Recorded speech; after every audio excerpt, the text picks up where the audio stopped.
நாமக்கல் மாவட்டத்தில் பயிரிடப்பட்ட வெங்காயத்திற்கு உரிய விலை கிடைக்காததால விவசாயிகள் பெரும் இழப்பு சந்திச்சிருக்காங்க. இது குறித்த ஒரு செய்தி தொகுப்பு. நாமக்கல் மாவட்டம் வளையப்பட்டி, மோகனூர் உள்ளிட்ட பகுதிகளில் 3 மாத பயிரான வெங்காயம் கடந்த செப்டம்பர், அக்டோபர் மாதங்களில் பயிரிடப்பட்டு தற்போது அறுவடை செய்யப்பட்டுள்ளது. போதிய மழை இல்லாததால் ஒரு ஏக்கருக்கு 800 கிலோ விளைச்சல் தர வேண்டிய நிலையில் சுமார் 400 முதல் 500 கிலோ வெங்காயமே விளைந்துள்ளது.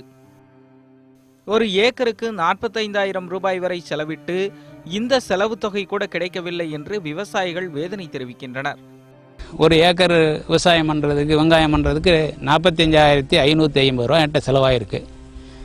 இதில் இன்னும் இந்த வெங்காயம் எடுத்துருக்கிற வெங்காயம் 5,000 ரூபாய்க்கு கூட விற்கிறதுக்கான வாய்ப்பு இல்லை. யாருமே விலையே கேட்கறதில்ல. சந்தையிலே பார்த்தீங்கன்னா ஒரு 1,5 கிலோ 10 ரூபாய்க்கு விற்கிறாங்க. சந்தையிலேயே மார்க்கெட்டில் 1,5 கிலோ 10 ரூபாய்க்கு விற்கிறாங்க போது வியாபாரிகள் நம்மகிட்ட என்ன விலைக்கு கேட்க போகிறாங்க.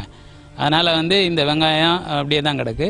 இதை விட இன்னும் பார்த்தீங்கன்னா இன்னும் கொஞ்சம் இதுக்கு முந்தின போக வச்ச வெங்காயமே நிறைய பேர் விற்காத வச்சுருக்காங்க.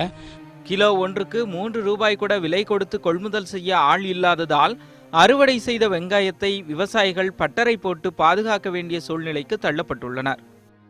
லாஸ்ட்டு இப்போ ஒரு 6 மந்த் முன்னாடி வெங்காயம் போட்டுருந்தாங்க. வெங்காயம் பார்த்தோம்னா இப்போ ஒன்றும் விலை இல்லை சார். இப்போ ஒரு மூட்டைக்கு 80 கிலோங்க. 80 கிலோ பார்த்தீங்கன்னா ஒரு கிலோ 1 ரூபாய்க்கு வியாபாரி என்கிட்ட கேட்குறாருங்க. நான் எப்படி சார் வெங்காயம் 1 ரூபாய்க்கு கிலோ விற்று எப்படிங்க என்னோட செலவே கிட்டத்தட்ட பார்த்தீங்கன்னா ஒரு ஏக்கருக்கு கிட்டத்தட்ட 60,000-70,000 ரூபா வருதுங்க. நான் எப்படி சார் 1 ரூபாய்க்கு கிலோ விற்று எப்படி சார் 10,000 ரூபா தான் ஒரு ஏக்கரை விற்கிதுங்க. எப்படி சார் எனக்கு இதுக்கு ஏதாவது லாபமே இல்லைங்க, நஷ்டம் தாங்க ரொம்ப இருக்குது. இதுக்கு ஏதாவது அரசாங்கம் தான் சார் பார்த்து ஏதாவது நிதி பண்ணி கொடுக்கணுங்க.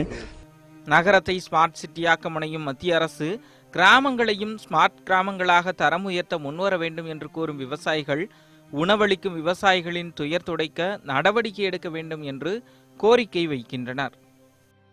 வெங்காயத்தை நல்ல விலைக்கு விற்பனை பண்ணி தரணும். இதுக்கு அரசு ஏதாவது ஒரு உதவிகளை செஞ்சு தரணும், முன்னுரிமை எடுத்துக்கணும் அப்படின்னு சொல்லிட்டு இங்குள்ள விவசாயிகள் கோரிக்கை வச்சிருக்காங்க. நியூஸ் 18 செய்திகளுக்காக புதுப்பட்டியிலிருந்து ஆர். ரவிக்குமார்.